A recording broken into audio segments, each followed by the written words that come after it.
Já estamos de volta com Manhã da Piedade, segunda-feira, nada melhor que um cafezinho para começar bem nossa semana, né? E quando eu falo para vocês de café, você aí do outro lado já sabe, né? Eu estou falando do café Riachuelo. Por quê? Porque esse café é puro, os grãos são especiais e são selecionados lá do sul de Minas Gerais e também da região do Cerrado Mineiro.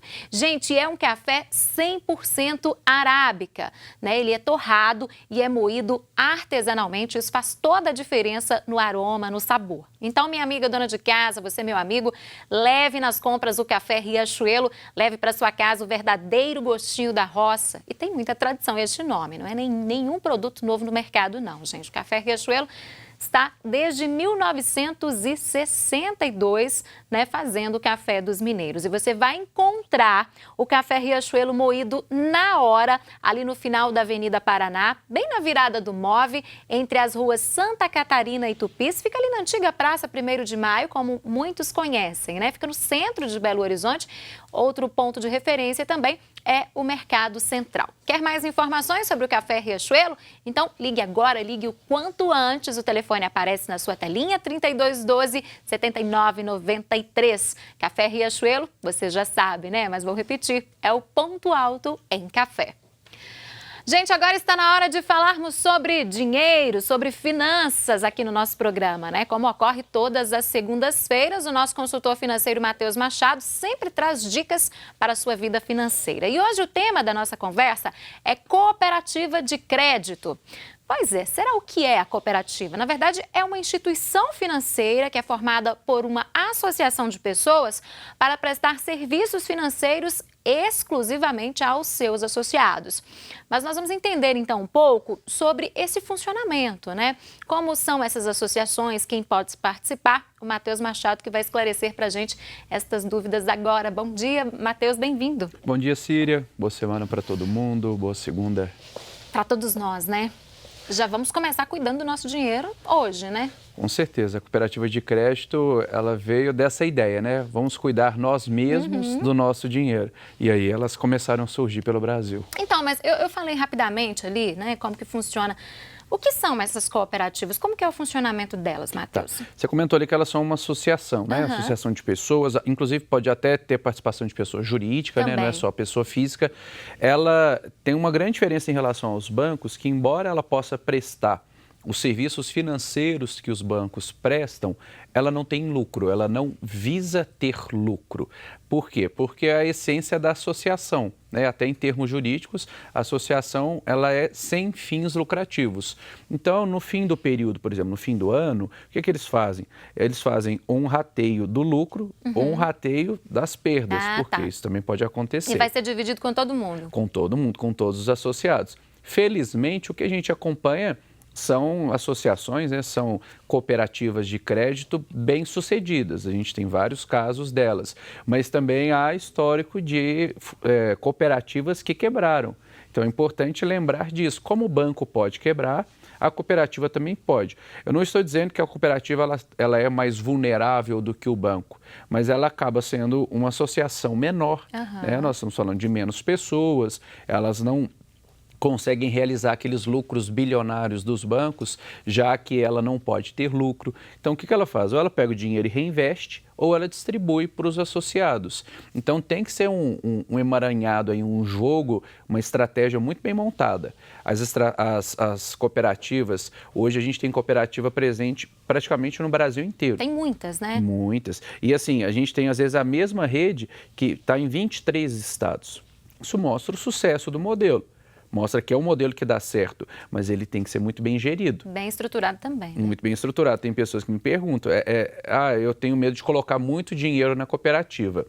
Você não precisa ter medo, mas é bom você dosar da mesma forma que você dosa no banco. Em qualquer outro investimento, é aquilo que a gente já vinha falando aqui, né, em dias anteriores. Isso, para investimentos a gente fala, né, do FGC, que é o Fundo Garantidor de Crédito. Existe o FGCOP, que é um fundo garantidor das cooperativas de crédito. Então, da mesma forma que o FGC, ele protege até 250 mil de investimentos nos bancos tradicionais ou nas corretoras, o FGCOP, ele protege até também 250 mil também ali nas cooperativas, que é justamente, ele foi criado para isso, foi para balancear, para dizer, olha, no banco você tem essa proteção, aqui também. Na cooperativa também. Agora, qual é o processo para criar uma cooperativa? Qualquer pessoa pode criar uma quantidade mínima de associados, máxima? Em geral, eles pedem, o modelo mínimo, se não me engano, são 20 associados, né? O que não é tão difícil, tanto é que hoje já tem cooperativas de classe, né? Hoje você vê cooperativas focadas, por exemplo, em médicos. Então, foi um grupo de médicos que se uniu e criou aquela cooperativa que depois acabou ganhando mais força e tudo. No interior é muito comum, né? A gente vê vários grupos que vão se unindo e foram criando as cooperativas. Algumas prosperaram, outras acabaram até sendo incorporadas por cooperativas maiores. Mas o número mínimo de pessoas é muito tranquilo, é mais um modelo a ser estruturado, tanto juridicamente quanto em termos administrativos. Qualquer pessoa pode ser associada. Tanto associado quanto ser um conselheiro. Né? O que é o conselheiro? É aquela pessoa que vai ter mais voz ativa na hora de tomar decisões dentro da cooperativa. Então, muitas vezes, você está lá, em cidade de interior, isso é muito comum. Você está lá próximo à reunião, à assembleia, que eles têm que prestar contas e eleger, né, a nova diretoria.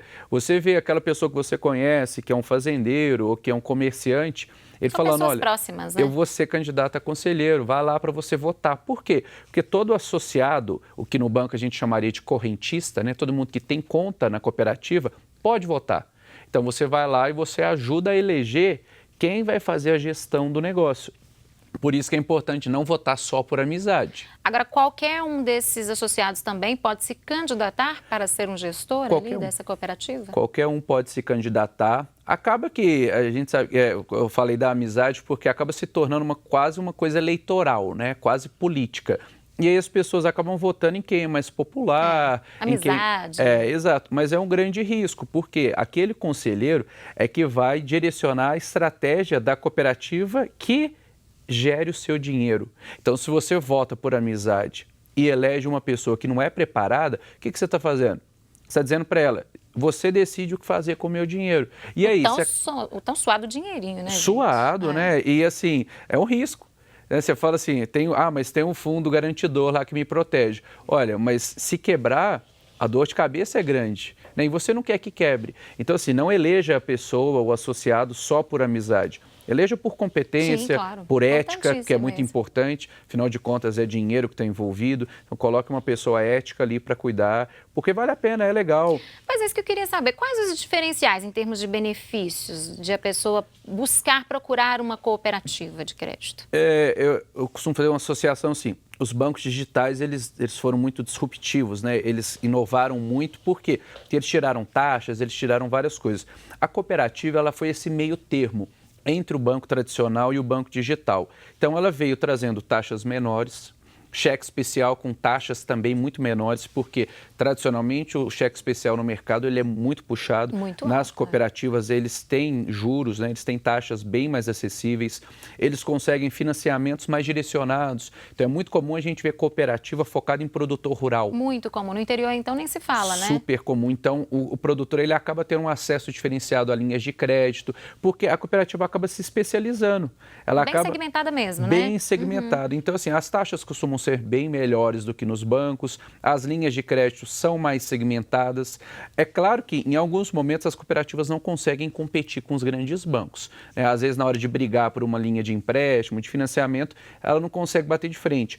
Mas se for algo segmentado, como o produtor rural, o médico, dependendo do seu nicho, você vai ter benefícios ali que você não encontra nos outros lugares. Então é legal, vale a pena, um bom negócio. E a fiscalização dessas cooperativas, como que fica, Matheus? Ela é submetida da mesma forma que os bancos são fiscalizados pelo Banco Central, pela CVM, pelos órgãos que regulam o mercado, as cooperativas também, né? Elas têm que ser associadas, elas têm que ser, vamos falar assim, filiadas ao mesmo padrão. Então, o Banco Central ele vai verificar os balanços, ele vai fiscalizar todo o procedimento, todas as transações. Inclusive, assim, a cooperativa, se ela quer operar algum tipo de título, ela tem que ter autorização do Banco Central. Ela não pode simplesmente falar, eu vou criar algo novo aqui. Não é nada aleatório, não. Não é nada aleatório, é fiscalizado, existe uma segurança por trás. Eu comentei do fundo garantidor porque isso mostra a importância da segurança, da fiscalização, né? As próprias cooperativas sentiram isso e criaram um fundo próprio,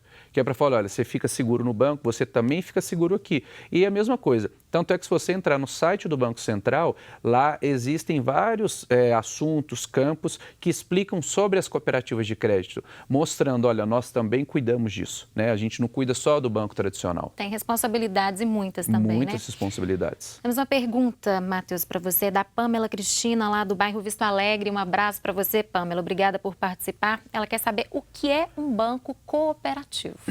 Olha, o banco cooperativo, ele é mais um termo usado para falar assim, a cooperativa, ela também se assemelha ao banco. Então, assim, Pamela, obrigado pela pergunta, mas nada mais é que um termo popular, um jeito de chamar a cooperativa, porque acabou que, até era um argumento dos bancos, né, para falar, olha, cooperativa não é banco. Então, as pessoas ficavam com medo, né, dizendo assim, mas se não é banco... Principalmente quem não conhecia direito, né? Se não é banco, eu não vou colocar meu dinheiro lá. E aí, popularmente, isso, talvez tenha sido até lá no início uma jogada, até de marketing mesmo, para falar, olha, nós não somos banco. Realmente, juridicamente, nós temos uma figura diferente. Mas, na vida prática, você abre uma conta corrente aqui, você faz transferência, você pega empréstimo, faz financiamento. Ou seja, praticamente todos os serviços que você encontra num banco, você também encontra aqui. Só que, em geral, com taxas diferentes e normalmente bem mais acessíveis. Então, Pamela, o banco cooperativo nada mais é que um jeito de dizer que na cooperativa de crédito você encontra os serviços que você encontra num banco. Agora, essas cooperativas, elas também prestam esses serviços digital? Olha, a gente está vivendo um momento interessante, né? A semana passada mesmo, estava em contato com o pessoal, eles estão com um projeto de criação de uma cooperativa digital. Então, na verdade, como nasceram os bancos digitais, daqui a pouco a gente vai ver a figura das cooperativas digitais, que é um movimento super legal, porque isso mostra acessibilidade, né? Antes você tinha que ir ali na cooperativa, levar seus documentos, daqui a pouco você vai conseguir fazer tudo via digital. Tudo pelo aplicativo. Então, você tem uma cooperativa aqui de Minas, que é forte, alguém do Amazonas, do Pará, daqui a pouco pode abrir, né, a sua conta, se tornar um associado. Então vai ser legal, é a democratização, né, é o livre acesso. Agora, para fechar nossa conversa, Matheus, eu queria que você falasse dos cuidados para as pessoas de uma forma em geral, né? Como sempre a gente fala na hora de adquirir empréstimo, na hora de abrir uma conta em um banco. E no caso das cooperativas, para as pessoas passarem a integrar, serem associadas a uma cooperativa, o que elas devem olhar primeiro? Primeiro olhar o histórico, né, a segurança dessa cooperativa. A gente está aqui falando, inclusive, muito bem das cooperativas de crédito, mas é importante destacar que algumas já quebraram. Como a gente tem banco que já quebrou, o Banco Santos, outros bancos já quebraram, mas a cooperativa ela tem uma fragilidade um pouco maior. Então é importante você olhar a quantidade de associados, procurar. Eu sei que às vezes fala, mas é complexo isso, mas não é só você conversar com seu vizinho, com o seu amigo que tem conta naquela cooperativa, trocar uma ideia e falar, olha, o que você tem percebido? Parece que ela está crescendo ou parece que ela está diminuindo, parece que ela está mais forte, porque isso roda, né? Você percebe que às vezes parece que o número de associados diminuiu, o movimento diminuiu, então fique esperto, mas a esses pontos mesmo, que em termos jurídicos você está bem respaldado. Mas ninguém quer ter a dor de cabeça de depender de um fundo garantidor de crédito, porque existe um processo protocolar, você às vezes vai demorar um pouco mais a acessar o seu dinheiro. A pessoa precisa daquele dinheiro rapidamente, de forma mais imediata. Né? Então, assim, é seguro? É seguro, mas é importante olhar tudo isso, que diferente dos 5 grandes bancos, as cooperativas elas são menores. Mas só lembrando, hoje a gente tem em torno de 100 bancos no Brasil. Então, às vezes a gente pensa que só os 5 grandes são importantes, não, nós temos mais ou menos 100. Então, as cooperativas, elas estão equiparadas a muitos bancos pequenos. Então, também não precisa ter, assim, tanto medo. É só importante isso, conversar, procurar levantar saber. Informações de uma forma em geral, né? Matheus Machado, muito obrigada mais uma vez e até a próxima semana. Que agradeço, boa semana para todo mundo. Para todos nós. E você aí de casa, continue conosco, viu? Vamos para um rápido intervalo. Daqui a pouquinho eu volto e vamos falar sobre a sua saúde.